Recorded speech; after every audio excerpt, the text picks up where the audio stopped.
every movement, every spark begins with a conversation. We need to talk about it, and we're going to on Black Hollywood Live's Breaking Into next. You're tuned into Black Hollywood Live, the world's first digital broadcast network devoted entirely to urban entertainment and pop culture. Tune in right now. There we go. Yes, you like the music, don't you? Yeah, I'm feeling it. Because this is Black Hollywood Live. We're into the music. We're into the music. Yes. This is Black Hollywood Live and Breaking Into. I'm your host, James Lott Jr., and we're so very excited to be back. It's my second to last episode. The penultimate. I was going to say that earlier, and I didn't write it down. I was going to. The penultimate episode of the show. And I started getting a little teary-eyed as I was writing my last show the other day. I was like, I've had 4 years of this amazing show that I got from Daryl Christian and folks here at Black Hollywood Live. And of course, we're going to go out with a bang because this show is going to be good. It's going to be good. We're going to talk about it. Yes. Folks, we're going to talk about it. So I'm going to introduce my guest, and then we're going to tell you where you can find us and all that kind of stuff.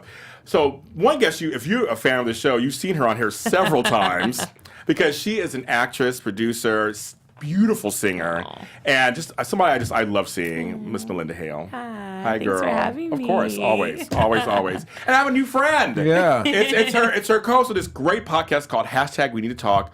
You need to go listen to it. Go download, subscribe, follow it. It's on iTunes, on Spotify. I went on iTunes, listened to all, I think it was 6 episodes all in a row. And I was just completely, I'm hooked. I'm in. And his name is Karmel Humphrey. Yes. And he's an actor, comedian, and also has an organic coffee company. Yeah. Black Brew. Check it out. Darkest, richest, boldest coffee anywhere. Yes. I'm going to sell that coffee. I like dark, rich, and bold. I'm all about that. That works for me. I'll take 10. That's what's up. We got you. I'll take 10. I'll take all that. It is very good, and I'm not a coffee drinker, and I'm not just saying that because my friend. My husband is a coffee drinker, and he loves it. Oh, so, wow. Yeah. Okay. Well, actually, tell people in that camera, where can they find it? BLCKBRW.com. Very good. And as well as Twitter, Instagram, and Facebook. No vowels. No vowels. Okay, I'm gonna follow it. I'm gonna follow it. And I'll post it on a link on our page, which is Breaking Into on Facebook. Go ahead and like that page, subscribe, and like and follow. We're on iTunes. We are on YouTube. We're on SoundCloud under Black Hollywood Live. Breaking Into. I have 127 episodes of this show. Wow. Great guests. You see her. She's on a couple of them, and they're great episodes with great guests I've had, and I just go check them out. Check them out. Find your favorite ones. Anybody from Tony Basil to Todd Bridges to everybody. Just everybody's on there. I've had a great time. So welcome to the show, you guys. Hey, Thank you. Thanks for having us. You know, one of the things I wanted to say, I also want to give a special heartfelt shout out to John Singleton, who had a stroke. Yes. I didn't know that. Yeah, he had a stroke. Wow. And he's like a little younger than I am. Yeah. He's between our age. And, from Inglewood and all thing, I knew him. And he was here actually in Black Hollywood Live not too long ago. And I just got to meet him. He was so nice. And my heart goes out because I know people are having strokes now. They're having heart attacks younger. I lost a brother at 47 to a heart attack a few years ago. I had Bell's palsy. Health. Yes. It's very important. Very We important. need to talk about that. Yes. That's very important. That's true. Especially in our black men. I was just going to say, especially in the black community. Especially Yeah. in the black community. Well, let's kind of start with that a little bit. I mean, the black community, we don't really always hear, I don't go to a doctor. I don't like a doctor. I don't go to a doctor. I don't want to go to a doctor. And that's something that I know happens all around all communities. But I know a lot of black folks are like, I don't go to a doctor. I think it's the level of trust, to be honest. There's this fear. There's a fear. Like my dad, he don't trust nobody, but he hates going to the doctor. He has to go, but it'll be like he has to be near death to go to the doctor, and my mom has to drag him. And I don't know what it is about black men. Maybe y'all can tell me. But maybe it's a pride thing, but I get that there's a fear because yes, I get you don't. And he's a conspiracy theorist, so I'm like I'm a critical thinker. He's a critical thinker. Critical thinker. I love it. Mm-hmm. But why do you think it is that black men don't like to go to the doctors? Yeah, Karmel, tell me. Well, if we want to go critical thinking historically, doctors have not done as well. I mean, from Tuskegee to everything in between, we just I don't believe in getting anything free from any clinic or any doctor or whatever. So just going to a doctor, and most of these doctors, to be honest with you, they are in beds with pharmaceutical companies, and so I think a lot of that. But also, I think it's just a pride issue because like a lot of black men have to look invincible. Yeah. So going to the doctor means I'm not, and so I think that's a lot of it. And I know my dad was like that. He had a heart attack, at 74 and just shook it off. Went to work. Seriously, just like whatever. Wow. And I'm like, and then he died, like a year later. So I know a lot of that is just this invincibility, aura and energy that we kind of like have to put out. Kind of interesting. My father had a heart attack too, but he was in his 40s. Oh wow. Wow. He had staples in his chest and everything. He had a heart attack, but he was one of the same things. Kind of like, I got a heart attack, but I got to go back to do what I was doing. I got kids to, I got things to do. Yeah. And it's like, it's nice to be a nurse. So I was in the medical profession, and so there's some things you say are very true. And actually, nurses run everything. Right. I just want to say They that. do. The doctors come in. No, for sure. They do. For No, they sure. do. Yes. Nurses do God's work. Doctors kind of come in and kind of like whatever, and they go golfing later or whatever. But I've had some bad doctors. I did. I'm gonna tell you a little quick story. So I had a doctor. You did talk about being. This is about being black too. He is a French doctor who I do not like. I've seen him before. He's part of my clinic that I go to. He said to me, and without reading my chart, I had lost some weight. Many of you guys know I've lost 65 pounds. Yay. Thank you. I know, thank you. Congrats. Because I was not doing well health-wise either. But it took me to that point to go, black men told me, that point to go to the doctor and check it out. He said to me, well, you have to lose more weight. Because I was having problems. I had Bell's palsy, so my face was paralyzed. And so I was dealing with that. But he kept saying to me, well, you got to stop eating that fried chicken. He said that to me. Whoa. You stop eating that, all that fried chicken that you're probably eating. And I'm like, I gotta get out of here before I beat your ass. Right. With my paralyzed face. I was gonna pull my face up and like And handle your business. and handle my business. Thank you.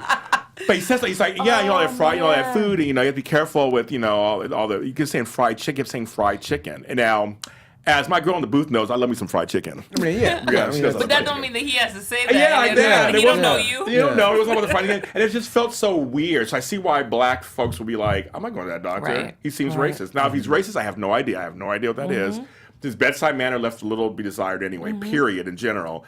But saying that totally turned me off. I was like, I'm not going back to him. Right. Why would you? Yeah. Now, it would be interesting if we had a system of hospitals and clinics that were black owned and black ran. Oh, yeah. Exactly. That would be different. I mean, and I think that would then definitely wouldn't have any excuses. Because I think a lot of times we don't go to black doctors because we don't think they even understand our genetic makeup. He didn't know your diet. Honestly, he just basically looked at you and told you, you eat fried chicken all day. Yeah. But I think a lot of it is they don't understand how we live, how we work, and just can't even have any kind of sympathy or empathy for our lifestyle. Right. And you want to be around. If someone's going to be that personal and intimate with you, you kind of want them to look like you too. Yeah. So I think that a lot of that's the same thing. Just we don't have anyone that we can associate with, so why go? That's true. And the thing is, there are good doctors out there. I have a good doctor. He's actually Egyptian. I love him. Okay, so he's black. Yes, he's black. He's black. Dr. McHale, love you. He's good. But he and I are the same build. So when I went to go lose my weight, he was like, okay, here's what you should do. This is what I did. And he knows me. He was like, just try it. He was so much more to see. Now, before that, I had a woman doctor, which I loved. And that was fine. I had a great time with her, but I kind of like being with a male doctor just because who's around my age, who kind of is around my build. It there is something about sameness that kind of. for sure. For you, do you have a female doctor? I do, and she's black. Oh, okay, very good. Okay. Yeah. So, and I just feel comfortable, and I feel like I trust what she's gonna say. She's been my age before because she's older, and I think she knows what she's doing. So I've always felt comfortable with her. I like that. Yeah, I like that. yeah. Now, your show, hashtag We Need to Talk, I'm hooked. And you guys talk about, you have 6 episodes right now. And I just wrote some of these things. I was just writing some things down. Well-rounded, different voices. You talk about things like white privilege, cancel culture, which my brother and I have discussed about that all the time. Different scandals. Now, Malynda, I follow you online, so You know I be talking let about me everything. sip my tea real quick. You be talking about it. I do. You hashtag talk about it all the time. I talk about it all the time. And but see, for me, because I know you're not that much younger than I am, but whatever. But for me, being older than both of you, I feel so happy that younger folks are talking about stuff. Yeah. They're not just taking what's for granted, just what's Right. going on. Right. Or laying down and going, oh, whatever, or turning a blind eye. That we have something you guys are talking about. I love that. How hard is it for you to talk online and all the, do you get backlash? Do you get stuff? Oh, all the time. All the time. Twitter, I've gotten just crucified and nailed to the cross so many times. Granted, I kind of set myself up for that, but I would rather be very loud and try to make a difference than to be quiet and then just watch things happen. And I think that that's what people tend to do because you get comfortable in your privilege. Because I think even Black people have privilege to an Oh, extent, we do. on certain, We you do. know, Oh, yeah. and I know that in my Blackness, I've lived a more privileged life than a lot of Black people that I do know.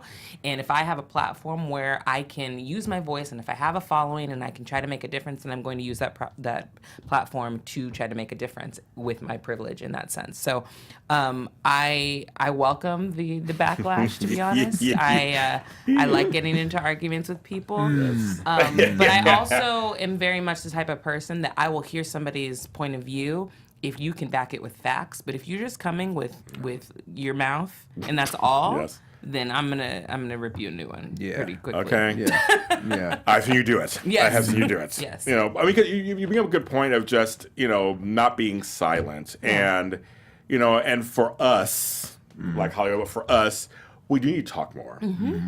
I think we really do need to talk more and get things out, because he and I, we have male privilege. Yeah. Even though we're Black men and may have a lower privilege than white men, but we have privilege over women. Right. Yeah. Yeah. I recognize, and I've had some Black men scream at me saying that's not true. I'm like, no, you don't understand. There's some things that we can do that women can't, and Black women especially can't. I mean, speak a little more on that, Karmel. We do have some Totally. a hierarchy of privilege. Yeah, and it's funny because one of the panels we had, Dakota Lupo made a really good point about how, as a white male, he can walk to his car and not be worried about anything. Yeah. Anything. Whereas a female, especially if she's a minority or just a female in general, she would have to. So for us as males, we're right above that, right below a white male. But yeah, if I'm walking in my car, I'm not worried about much Same here. anything Right, yeah. other than a cop. Right. Because I've had times my mom will tell me, baby, be careful out there. They might get you. Says, they're worried about me, mama. Right. I'm the big black That's dude walking so down the true. street. Right. They're worried about me. So I'm Yeah. good. I'm straight. So but because I'm a male and I'm a large male and a Black male, Same here. I don't have things to be worried about. So yeah, we do have that privilege. Someone brought up to me the other day about traveling solo. I have a couple of girlfriends who travel solo, but they have to take extra precaution. And I'm thinking, that's funny. I never think about it. I mean, besides regular, watch out where you are and know what's going on. I'm a guy. I'm a big guy. I never think about it. See, my husband hates, because I tour obviously a lot Yeah, as a recording artist, and if I'm not with my band, I'll just accompany myself on piano, and I travel a lot by myself, and he hates Really? it. Oh, he hates it. I mean, he's just like, every 5 minutes, where are you? Did you make it? Are you there? And I'm like, I haven't even got on the plane yet. Like, calm down. So, but yeah, absolutely. I do get a little worried sometimes traveling on my own, but I feel like if you live in fear, then you're not going to be able to do anything. So I just have to go with it, and whatever happens, happens. But I've really had great experiences, and nothing bad has ever happened to me, thank God. Knock on wood. Yeah. But here's the thing. You said something that I love. We kind of, almost as Black folks, we kind of just know how to go on. Like I was telling somebody the other day, I'm hyper aware of my Blackness.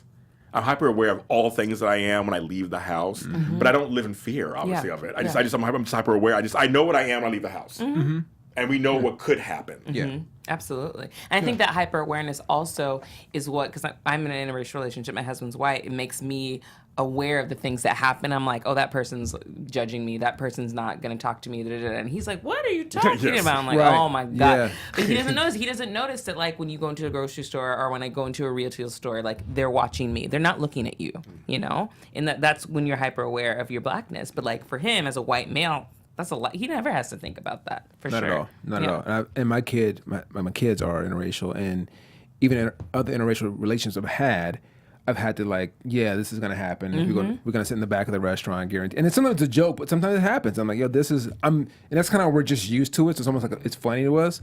But then, like, when they start seeing it, they're like, oh, you weren't joking. I'm like, no. For real, I'm gonna get pulled over if I drive in a spot and a cop just happened to see me in this car. And I've had several times in stories where I've told people, yeah, I just literally got pulled over because I was in the wrong area. And they're like, that really happens? I'm like, yeah, it's not a movie. You know, Right. this is real life. Right.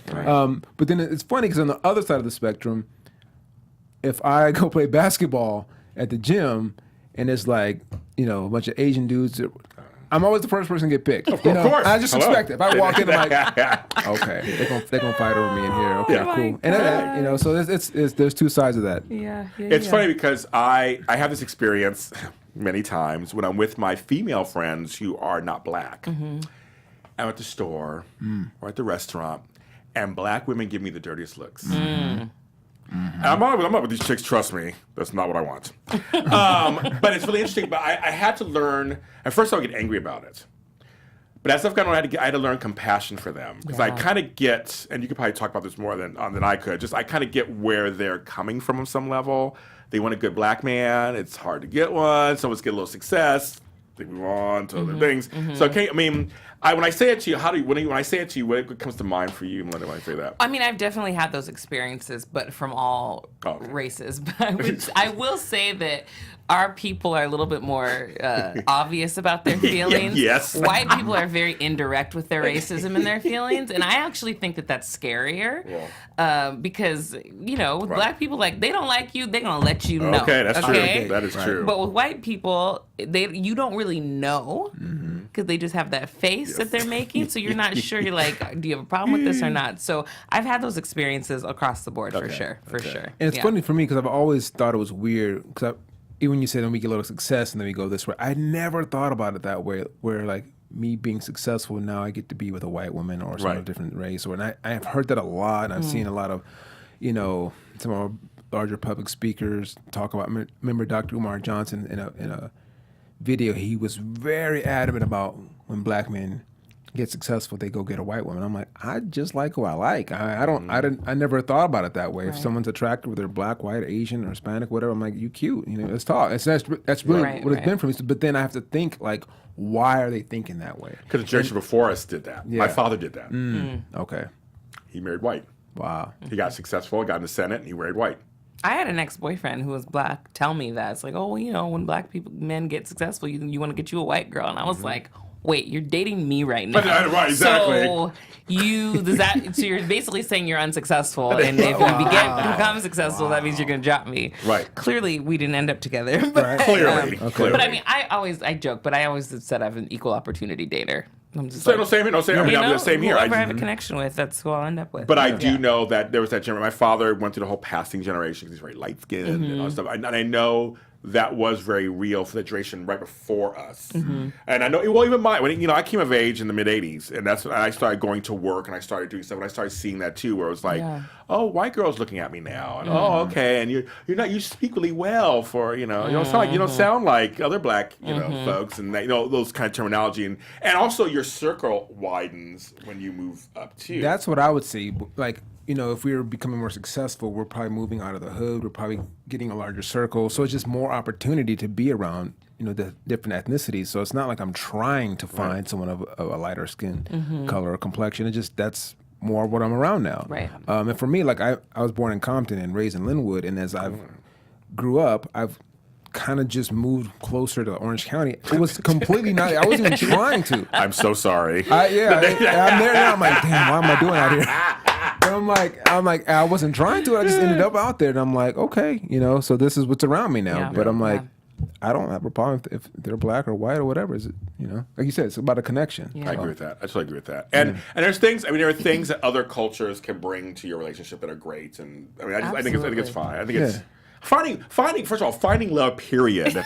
Especially in LA, if you all my God. single friends, I'm like, oof. I'm single still. I don't know how y'all find dates. It is not. I don't know how they do either because I don't. So I don't know how they do. I think I'm a piece of something, I guess. But what's interesting because I grew up in Santa Barbara. I grew up around white people. That's all I knew. And so the older I've gone, I've been like seeking black people because I didn't have it. And like the more successful I've become in my career, all I want is to be around black people because I didn't have that growing up. And it's like coveted for me. It's very, very important to be around people that I can connect with, and can have the same kind of jokes with, and it's very, very important. So it's kind of the opposite. Well, it was funny you say because when I came from San Francisco, I was in San Francisco for 16 years. And the Bay Area is diverse on some level, of course. But I lived in San Francisco proper. I didn't live in Oakland. I lived in San Francisco, and it was very white. The black folks left somehow while I was there. They all went somewhere. I don't know where they went. I was like, where are you guys? Like, I was the only black person in San Francisco for in the 90s. And when I came back to LA 10 years ago, I was like, brown people. Yeah. They're all brown. Yeah. I'm like, with brown people, like I live south of Wilshire, and it's all brown. I love it. Welcome. So I understand what you mean. Yeah. What were you going to say? No, how did you get to Santa Barbara? Your family in Santa Barbara, how did that happen?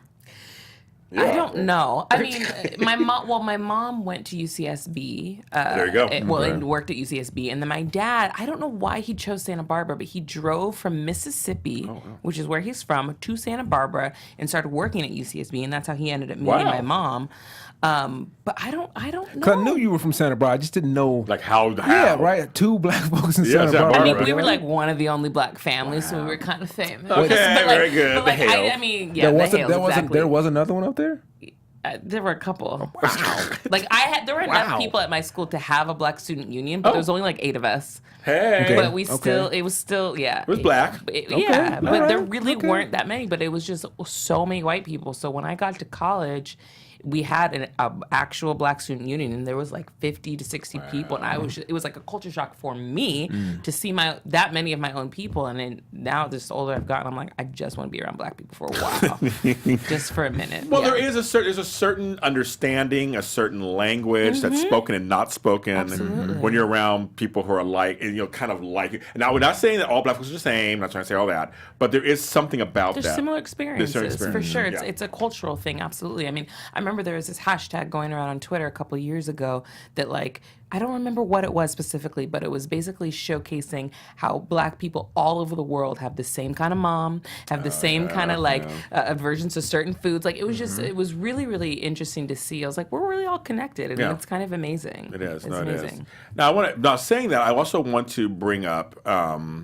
we talked about health a little bit. We talked about connection and family.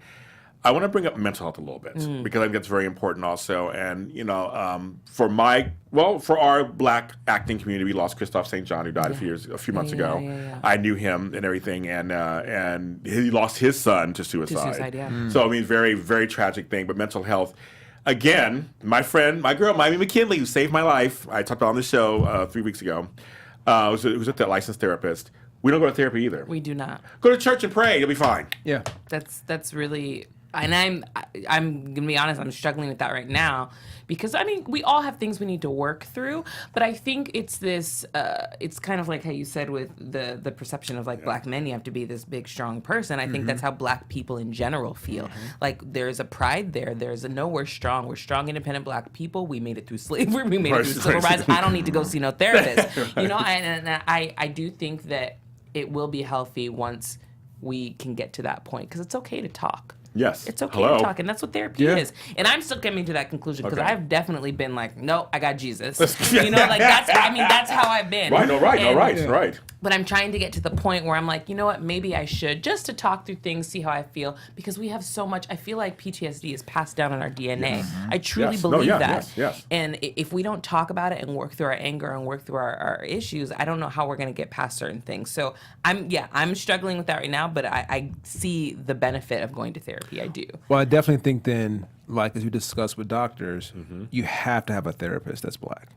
There's no way a therapist is going to be of another culture or ethnicity that can begin to understand, even if it's the same kind of depressions and situations and jobs and all that. If they're not black, they're not going to understand the true depth of what we're going through.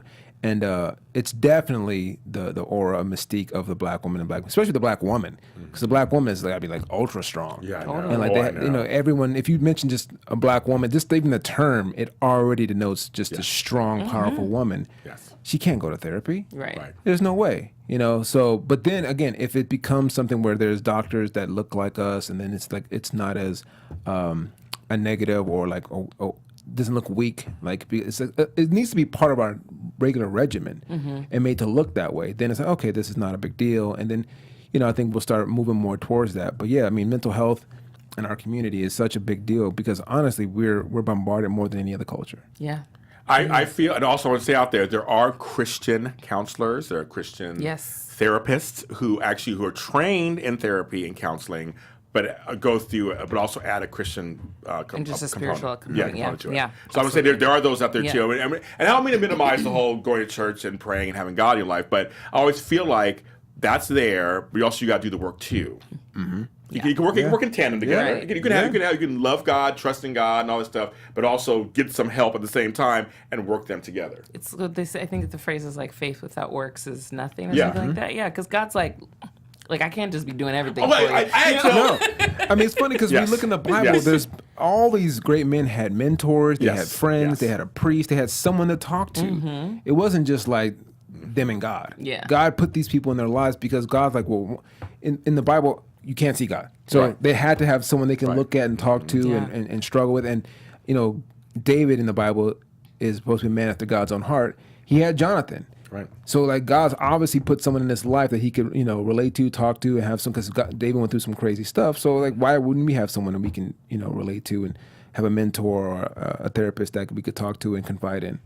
I'm glad you said it because I always have said from the beginning of this show, and people who know me know this, I come from the village mentality. We come from villages where the village helps each other. It helps its own. And our village is a little larger now. I mean, you're part of my village. We're all part of it. To be honest, everybody's part of my village. So I'm here. You respect your elders. You help your elders. You help the younger people, people in the middle. I mean, everyone has a part in helping the community. And mental health is so important. Yeah. We should be helping each other. Absolutely. Because our black men are dying. Yeah. From other means, Right. We don't need to add other stuff to it. I mean, Yeah. they're dying by other means, and so if they're hurting mentally, we have to give them a cushion to feel safe to talk. And it's funny because I also think, and I mentioned this in one of the panels, I think diet is directly related to our mental health. Oh, that's all And I that. think Yeah. there's so many things that we're eating, not realizing it's causing us to think and act a certain way because our body's just not designed for that. Yeah. Agree. And I speak to a lot of people about Dr. Sebi. I don't know if you're familiar with him at all.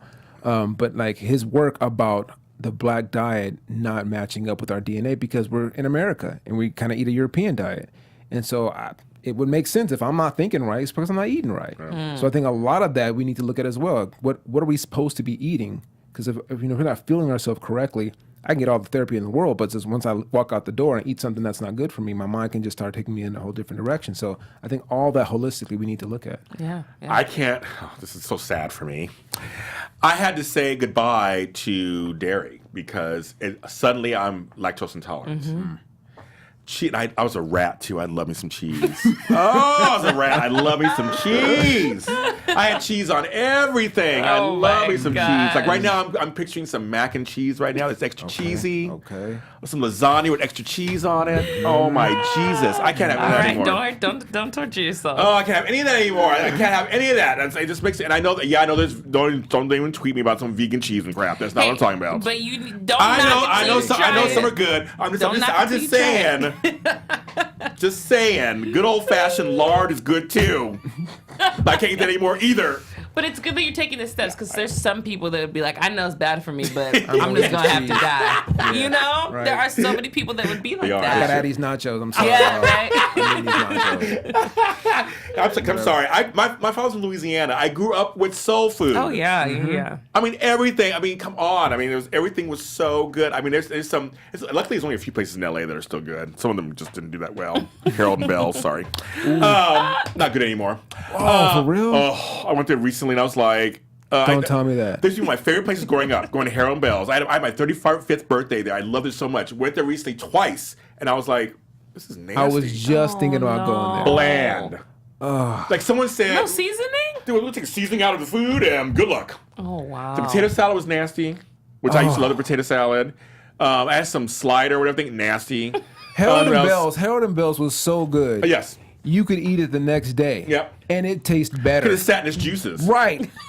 See, tell me that. Sorry, folks. And now, I mean, I hate to out you guys like that, but I'm sorry. I went there twice, and I was very disappointed. And it's high priced, as you know. It's not like it's cheap. I'm hurting. And I was like, okay, so where? And all my places are closing. All my soul foods, they're all closing up. So, but there's a vegan soul food place in Inglewood. I haven't gone to. It's so good. I'm trying to get there. So good. I'm trying. I saw pictures. And it looks like. It's fantastic. And I've been vegan for 13 years. Okay. So I'm very There are picky some about good my, vegans. yeah. Compton Vegan. Shout out to Madura. He's another dude that makes good vegan soul food. But stuff I eat. Yeah. Okay. You go there. It's good. But I'm gonna ask though. Do you guys miss anything though? At this point, you're so much into your vegan diet that you're like, you don't miss anything anymore. I mean, really. for me, it's been such a long time. I Yeah. don't even remember what it tastes like. And like now, the alternatives that I've had, they kind of satisfy that nostalgia a little bit.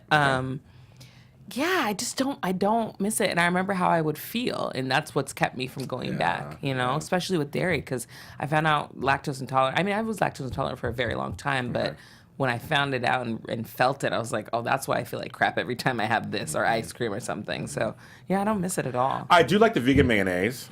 I use that. And I do soy riso, which I think is really good. It tastes like, I mean, you put it in, it tastes really good. And I do like tofu, because tofu is very malleable. You can make it into taste like anything. So there are a few things, and I'm a big vegetable eater anyway, and things like that. But it's just like, there's things I still miss a little bit, but my taste buds are changing. They have been changing, and I am much more pescatarian than anything else. Okay. I don't eat a lot of beef. I mean, I just don't anymore. I eat chicken. I do eat fried chicken sometimes, but not very often. But I've done much more fish these days than I've done anything else at this point. See, I'm not a full vegan. I mean, I eat vegan food because for me, it's just about health. He's a quasi-vegan. I'm a quasi-vegan. I keep saying that. Pseudo. She gets mad over here. But like I look at things just logically, and I always ask myself, why do we eat so much meat? And then like I looked at my teeth. I said, okay, I have 4 canines. Yes. So I should eat that much meat. So 1/8 of my meal should be meat. And so that's kind of how I eat right now. Okay. So most of my meals is just like, it's Okay. mostly vegetables and grains. And I'll have a little meat here and there because it's just, I like it. Yeah. But I don't, like I was thinking, we used to eat meatloaf, Right. Yeah. All the time. which is just a big hunk of meat. It's just meat. With ketchup on it. I don't What like are it. we doing? Now it's disgusting. And Yeah, like, me freaking, too. we just ate Just a meatloaf. Oh my Crazy. gosh. It's also come from people from the Midwest where it was steak potatoes all the time. All the steak, time. steak, Oh, yeah, steak, yeah. pot Yeah. roast, Yeah, pot yeah. roast. Oh, pot No roast. veggies yeah. even. No veggies. No. Yeah. It's literally Nothing. meat and carbs. Right. Nothing. Yep. We used to Yep. eat meatloaf sandwiches. Oh yeah. Oh, for sure. Oh yeah. Oof. Yeah. I'm like, we was crazy. Well, I grew up poor, so I'm one of like 8,000 kids, so I totally get we got what we got. Yeah. You know, when Yeah. I was growing up. Yeah. But once I got older, then I learned how to eat a little differently. But I do like food. I love food. I do. It's great. that. I love Food is food. great. Nothing wrong with that. It's But you know great. what's about vegans, and I'm learning this more, is like because they have to figure out how to kind of mimic stuff we eat. There's some really good vegan Nowadays, chefs. yeah, nowadays. I mean, Oh, they yeah. kill it. I'm like, man, Yeah. it's just amazing. It's almost like artistic how they approach certain things. Mm-hmm. So if you love food, I mean, try it. There's some also very lazy vegans out there. Yes. That'll just eat crap. Right. Yeah. Yeah. But like, no, there's some really good vegan chefs Yeah. and restaurants out there. So yeah. I'm seeing that because back in 1987, my father got the first tofu pizza, and it was gross. Yeah. So I mean, now things are just so. yeah, things I've are had the cauliflower pizza with the cauliflower. The crust, yeah, it's So good. fantastic. Yeah. Yeah. Tastes like regular pizza to me. Yeah. But mine again was out of necessity. I mean, I wanted to change my life, but then it was very much I couldn't sleep. I was 303 pounds, the biggest I'd ever been in my entire life. I wasn't sleep. My lower back was going out all the time, and then I got Bell's palsy. Half my face went paralyzed. Wow. So I got scared straight, so to speak. Of course, Yeah. of course. And it was like, but being black, just wait till last. I got to get scared Yeah, straight to yeah, really, yeah. you know. Yeah, I'm like, okay, yeah. I can't. Half my face is asleep now. I gotta go. Yeah, you're like, I Yeah, got let me do something now about that. Wow. I mean, I'll So be healthy. glad you did, though. I know. So I'm glad. glad Thank you you. did. No, I'm glad Yes. because Malynda didn't know me from before, Yeah. so she knew me from before. But I feel my energy level is much better now. Good. I've always had energy, as you Yes. guys know, always had energy. But Yeah. now it's all people are like, are you on something? No, just life. life. Right. It's just less of me Eating now. right. Just less of me. Also want to bring up, there has been, we had Nipsey Hussle died. I lived around the corner from where he died. And so my neighborhood's been lit this whole time. Sure. Yeah. From helicopters to everything since the last 3 weeks or so. What are some of your thoughts on that whole situation? How the community really has come together, basically. We were seeing black folks are coming together over somebody who a lot of people didn't even know who he was. Yeah. A lot of people didn't know who he was, and I know you're going to have a lot to say about this, but I think it's a true testament of who the person is by how many people he's bringing together and from all walks of life. Yes. I mean, the Bloods and the Crips are like, Right. you know what? We all love Nipsey. You know what I Right. mean? Things like that. And it's incredible. And just, Barack Obama's writing about it. Yes. Just the impact that this man made, the fact that the way he was giving back to his community. I just hope that so many people continue the work that he started. Yeah. I agree with Yeah, that. yeah. What do you want to say about that? Yeah, so I kind of knew a lot of people that worked with Nip, and I Okay. was actually working on some things to eventually do some things with him because he's a huge proponent of black ownership and Yes. entrepreneurship and all that. And I think what was really interesting, why people are so hyped about Nip is because we didn't have like a Malcolm X or a Martin Luther King, and even some of the entrepreneurs that we see, and they're not from LA. He's the only guy from LA, from here. Like, even Magic Johnson, people don't. Right. He's not from LA. Right. This Nip grew up here, and as he gained success, and he put the money right back in the community. He didn't wait till he got his billions or whatever and then start doing it. He was doing it along the way. And so when you look at him, I guess they said he hired over 40,000 people during his time, and he was worth almost $250 million. It's because he was always doing that. He's always thinking like that.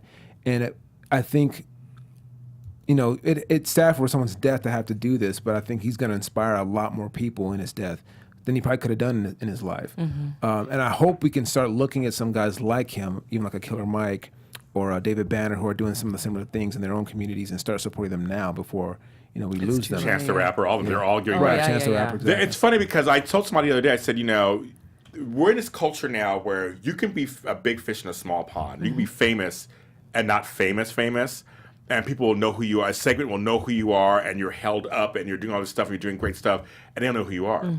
There are a lot of us who are doing things that people don't know who I am out there, but a group of people, they know who I am. Yeah, they know who you are. They know who you are. And so nowadays we have that. So when I saw people were like, well, who was he? I'm like, well, check him out. Now you have a chance to check him out. It's a shame, but now you can look and see what he was doing stuff that a lot of us knew about because I'm literally from the neighborhood, so I knew it.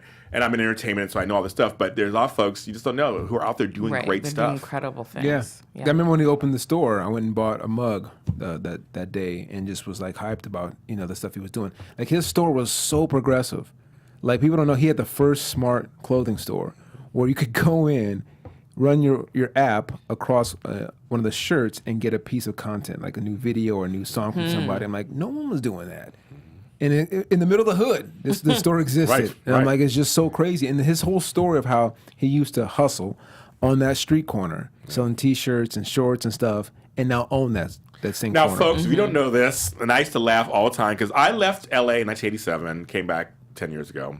But I used to come back all the time to visit, of course, and I own the house I live in, so a family home I grew up in. And we used to come down Crenshaw and Slauson, and for every holiday or every major event, or every major death, there's always T-shirts in the corner. Yeah, yeah. Somebody was selling something: T-shirts, balloons, bags. I mean, bean pies. Bean pies. We laugh all the time. It's like, yeah. and he was one who was out there doing that. So saying it's just that was the entrepreneurial spirit. Yeah, You have to really think about that. I mean, I was laughing about. But I'm black. I can laugh about it because I'm just kind of like whatever. But it's entrepreneurial. They're out there doing it. Yeah. Look what it turned into for him. Yeah. It did. And now the thing that made me upset, if I'm going to say in my little rant, I was sad that I was another black person who killed him. Sure. Yeah. It made me sad. And that just made me, anybody killing would make me sad, but it just made me sadder.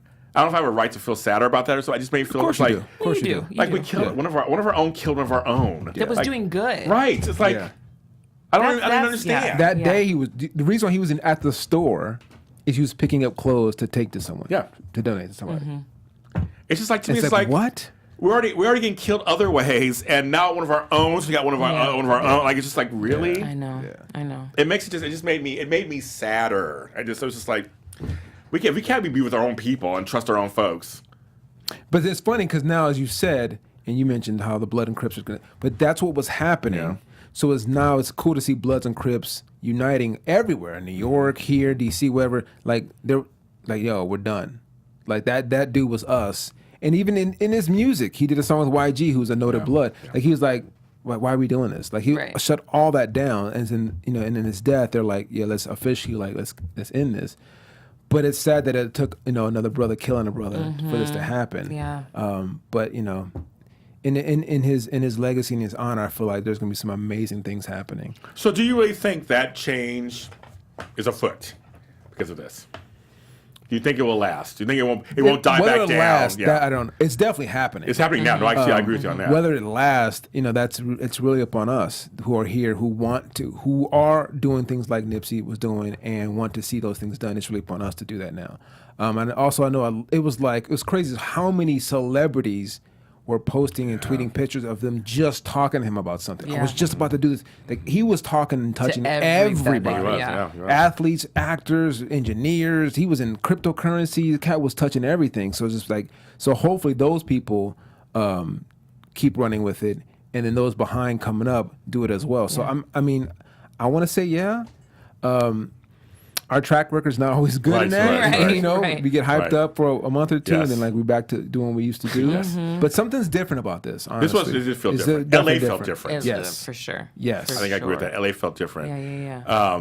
But I just hope it. I mean, for me, I hope the torch continues to. I'm gonna do my part in entertainment. Yes, Do my yes. part. That's Yeah, what I try to do. absolutely. That's one of the things I've always tried to do on this show the last 3.5 years. I've always tried to showcase people affecting change in the world, people of color especially affecting change in the world, and having something positive to say. Yeah. I've tried. I mean, if I can continue doing that, I'll Keep doing it. I'm gonna try. I'm gonna keep on going, trying to do Yeah. that. What do you hope to come out of your podcast? # We Need to Talk. The start of conversation, because I think that that's what's lacking. Having real meaningful conversation, figuring out how to make change and to move forward. And I think that I'm hoping that we can bring awareness to a lot of things that people don't know about. Like, for example, when we talked about the churches burning in Louisiana, you'd be surprised how many people didn't even know that I happened. know. I didn't even know. Didn't even know that happened. And then when Notre Dame burned down, then people started to hear about it only because we were like, well, hello, Right, what right. about this? Yes, you know, right. which is a shame that that's the only reason people knew. But that's what I want to do with this podcast, is just to bring awareness to certain things, having different guests that have, important voices that people need to hear, and know that it's okay to talk about stuff and have opinions about things, but do it in a healthy way. Because we don't agree all the time. Right, and I know. But it's good to have those conversations because you want to respect other people's opinions and perspectives. Yeah, how she mentioned on her Facebook, and Twitter, people, go in and like. Same thing on my Facebook. I like to start stuff. I'll say some stuff and then just peel back and watch Sit it. back and Right. eat your popcorn and it's like, exactly. what's going on? So but then to take that to the next step is, okay, I see what you're saying. Let's talk about it. Let's hear you out. Because sometimes people get on Facebook and they just say some vitriol and they just go crazy on stuff, but there's not really any substance behind it. Right. So I want to I hear what you're saying. I see the energy behind that. So let's have an actual conversation and dialogue to determine, why do you feel that way? Because I've always told people, when I tell my kids this, I'm never going to be upset about the way someone feels. Right. Never apologize about how you feel. Your actions with that is what you might have to apologize for or might be a problem with. But how you feel, let's talk about that and have an understanding come because we might not agree. Right. And that's cool. That's fine. But I at least want to understand how you feel and what brought you to feel that way. Right.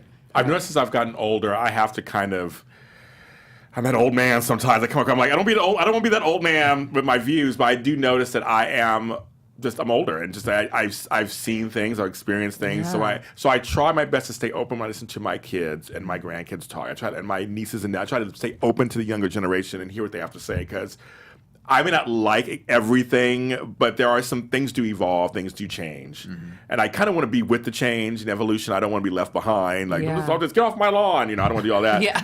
I want to stay useful enough and be part of the change also. But there's some things I do. My foot's in the ground. I'm like, I know what I know, and I know what I know. I said what I said. Right. That's right. it. I do know that. But I'm aware. But again, I'm just aware of that. As you get older, you kind of get a little more set in your ways, and you've seen a lot of things. Oh, for sure. You just can't help it. That And just happens. Yeah. Yeah, it just happens. You have to see that.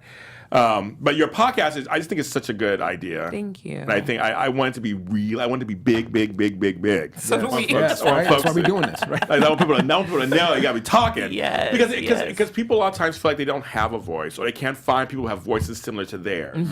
So someone may agree with you on a topic and may agree with you on a topic, and that's what they get. Oh, I hear my. We want representation. Yeah.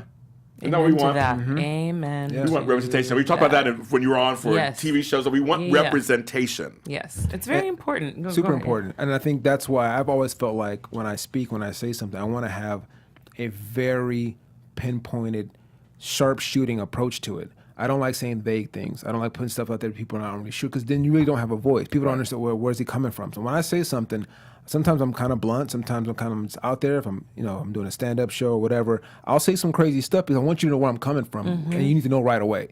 And I think I hope our podcast is like that. People hear some stuff that, oh shoot, I didn't know that. But he said Right. that. Oh, Yeah. shoot, what, really? Right. Because Right. if you're not pushed or pulled one way or another, you won't listen. Right. It's got to be something where it's not so plain. Because then if it's just like you don't have a slant, or you don't have an agenda, or you have something you want to people to understand or know, you kind of just with everything else. So for me, I'm always feeling like we need to say some stuff that people don't want to talk about, and I'm gonna have an opinion. She'll have an opinion about it that people either like completely don't agree with or do agree with, because then you'll listen. Then you'll have a voice. Okay, that's exactly how I feel. Let me listen. Or it's like, I completely disagree. Then you'll listen. If you're like in the middle, you're not going to listen. People like to know where you're coming from. Yeah. An audience likes to know where you're coming from. Absolutely. They want to know. Absolutely. They want to know. They want to know. Okay, I know I can figure him out. I can figure her out. Got it. And they'll go from there. Whether they agree with you or not, they like to know. Like you said earlier, it's good to know something than when something's hidden. Yes. Where they have to try to guess about you. They're like, I don't really know that guy. Like I listened to him for an hour, and I don't know what he's talking about. Right. I don't know what his point of view is. That's way they won't come back. That's way confusing. I can talk to you guys forever. This is not fair. I'm not leaving. I'm just gonna stay here. Stay until my birthday. I'm just gonna talk for the next 10 days. Well, as I always do, she did before. We're gonna do it again. I always ask my guests the same 2 questions. This is the last time I'm doing this. Oh my goodness, it's so crazy. Oh my god, I'm almost start crying a second ago. I always ask. I believe in language. I believe language is very important. And so this is the first question. Oh my god, I can't believe this. I'm getting myself emotional. I want to ask you guys, what word or phrase should we not say anymore in English language? And either one of you could start. What word or phrase? That question. I know. It's such a great question. But I'm gonna let you go first. Yeah. What word or phrase should we not say anymore? And I always start with the harder one because I think that's the most important. Like. Word or phrase? I'm gonna say racism. Oh, stop saying it. Okay. Yeah, because it denotes that there is no racism.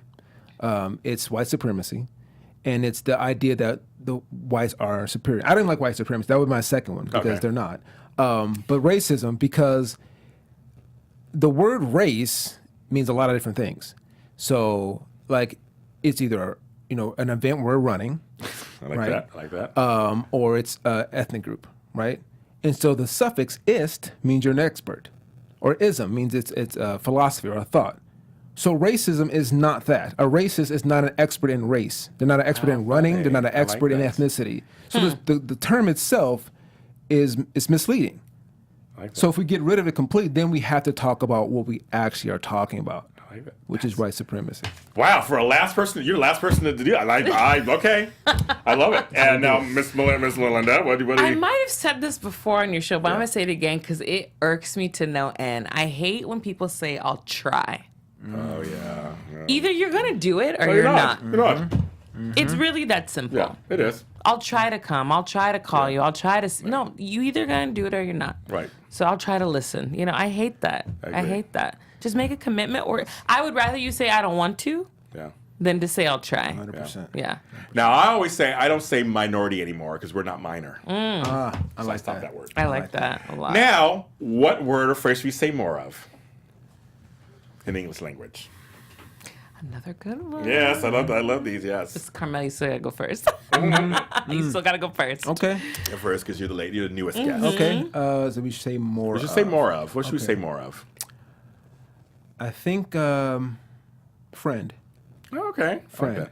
Because I think it's a term we can use to denote a person or give a person a label that we're not really sure how we could other ways. It's a partnership. There's nothing negative about the word friend. No, there isn't. And a friend always feels comforting. It's always supporting. It's a partnership.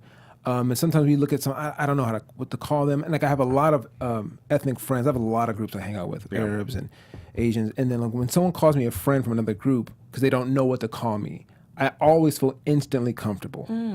Like if they don't speak English, hey friend, I'm like, oh okay, it always works. I like that. So I think I just calling people a friend. If you don't know what they are, who they're from, whatever, I like that. It's a friend. Malynda? Thank you. I like that. I think we should say thank you more, even just for little things. Even if you just text somebody, it's like, hey, thanks for being a good friend.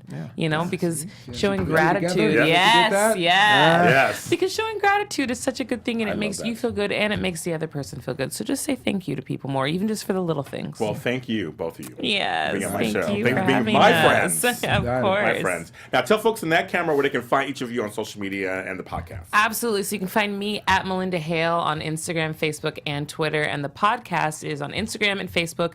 We Need to Talk the podcast, and Twitter is _ We Need to Talk _ It's all they had left, and we joke about all the time, but like it's what it is. Yeah. You can find me at 4 Karmel on Instagram, Twitter, and Facebook. Perfect. And you can follow us on Facebook. We're on Breaking Into the page. You can follow us on SoundCloud, YouTube, and iTunes under Black Hollywood Live Breaking Into. This episode will be there. It's there forever. So on iTunes, you can listen to us. YouTube, you can watch us. I say watch us. Why not? I do that. Yeah. And so this show will not be back until May 13th. Which is my 50th birthday and 50th birthday celebration. I have a panel coming on. We're going to go out with a big bang. It'll be the last show here on Black Hollywood Live. I'm sure I'm going to cry from beginning to end. I'm already getting teared already. I'm sure I'm going to cry from beginning to end of my amazing experience here at Black Hollywood Live. I'm James Lott Jr. and I'm where all James Lott Jrs are sold. James Lott Jr. on all social media platforms. See you next time. All right, y'all. On behalf of our BHL staff, we would like to thank you for tuning in to Black Hollywood Live, the world's first digital broadcast network devoted entirely to urban entertainment and pop culture. Check out our Black Hollywood Live YouTube page for even more great programming and amazing content, and be sure to subscribe and like our channel when you do. I'm your BHL host, Nakia Monet, and you can find me on all social media at Kiki Boom Boom or at Black Hollywood Live. Black Hollywood Live, Hollywood redefined. The views expressed here are those of the hosts only and do not necessarily reflect the views of BHL or its owners or principals.